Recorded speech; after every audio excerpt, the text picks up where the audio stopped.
افلا يتدبرون القرآن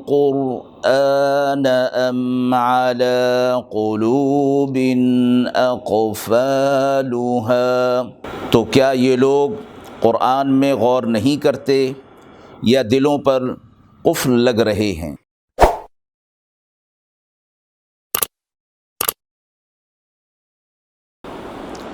بسم اللہ الرحمن الرحیم۔ السلام علیکم ورحمۃ اللہ وبرکاتہ۔ ناظرین کرام، درس قرآن مجید کے اس پروگرام میں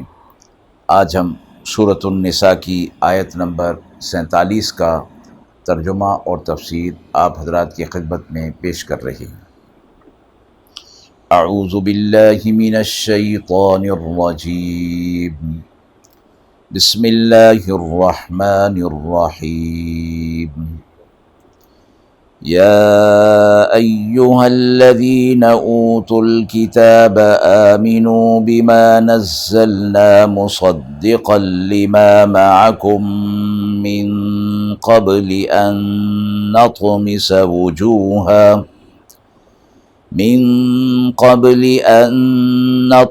وجوها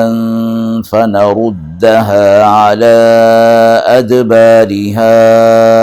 أو نلعنهم كما لعنا أصحاب السبت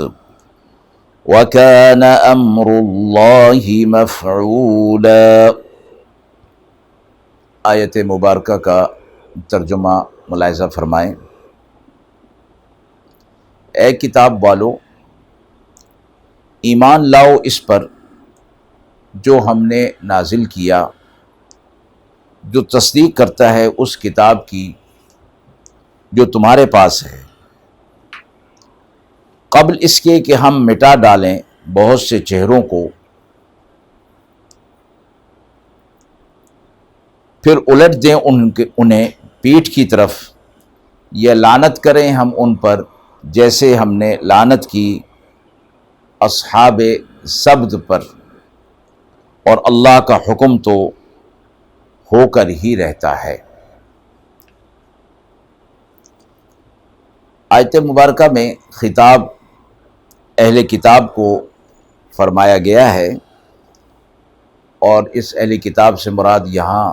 یہود بطور خاص ہیں کہ تم قرآن مجید پر ایمان لے آؤ۔ جس طرح تورات آسمانی کتاب تھی، تو قرآن مجید بھی اللہ کی طرف سے نازل کی ہوئی ہے، اور یہ کتاب تمہاری کتاب کی تصدیق کر رہی ہے۔ اس کے منزل من اللہ ہونے کی دلیل یہ ہے کہ تمہارے پاس جو کتاب ہے اس کی یہ تصدیق کرتی ہے، تو تمہیں اس بات پر کوئی اعتراض نہیں ہونا چاہیے کہ اس پر ایمان نہیں لایا جائے، یعنی اس کو تسلیم نہ کیا جائے، قرآن مجید پر ایمان نہ لایا جائے، اس میں تمہارے لیے کوئی اعتراض نہیں بنتا،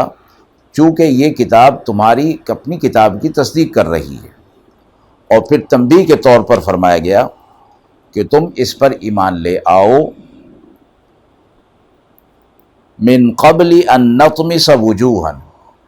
قبل اس کے کہ ہم تمہارے چہرے کے نقوش مٹا دیں، یعنی تمہارے چہرے کو بالکل سپاٹ کر دیں اور کوئی نقش و نگار اس کے اوپر موجود نہ رہے۔ من قبل سے فرمایا گیا کہ یہ قبل اس کے کہ یہ کام ہو جائے، یعنی اللہ کی طرف سے چہرے کا مسخ ہو جانا، اور ایک چیز یہ فرمائی گئی کہ چہرے کے نقش و نگار کو مٹا دیا جائے، فَنَرُدَّهَا عَلَىٰ أَدْبَارِهَا، دوسری چیز یہ فرمائی کہ ہم تمہارے چہروں کو پیٹھ کے پیچھے پھیر دیں، یعنی تمہارا چہرہ بجائے سامنے ہونے کے پیچھے کی طرف پھر جائے۔ تیسری چیز فرمائی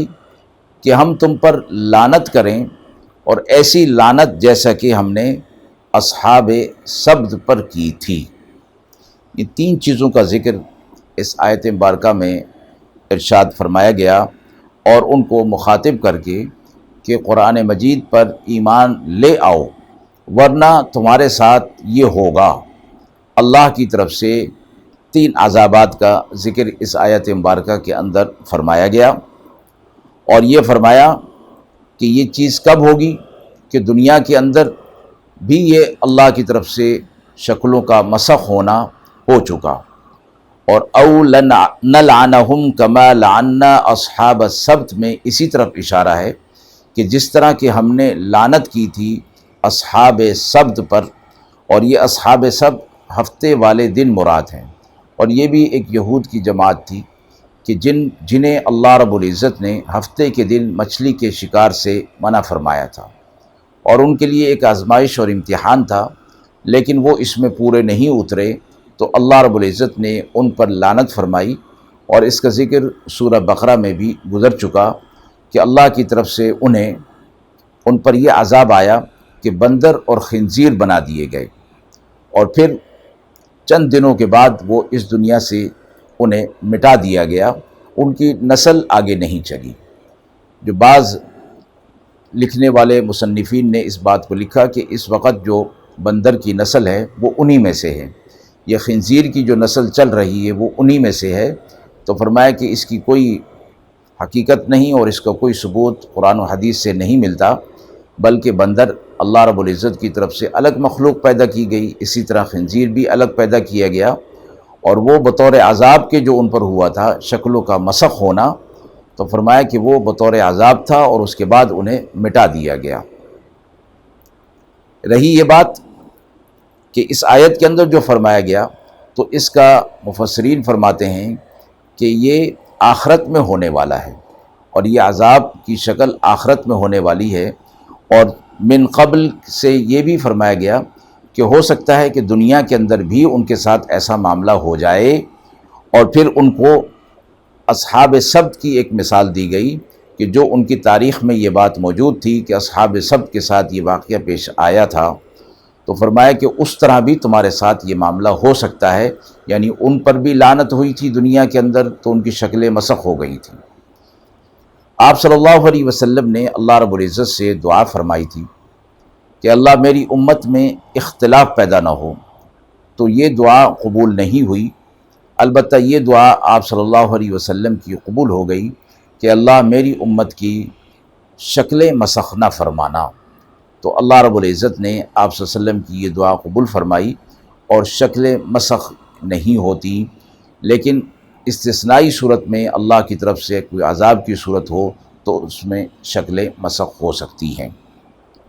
وَكَانَ أَمْرُ اللَّهِ مَفْعُولًا، اور فرمایا کہ جو اللہ نے فرما دیا وہ تو ہو کر رہے گا، اس میں نہ ہونے والی یا شک اور شبہ والی تو کوئی بات نہیں ہے۔ تنبیہ کے طور پر فرما دیا گیا کہ تمہیں اس پر یعنی قرآن مجید پر ایمان لانا تمہارے لیے ضروری ہے،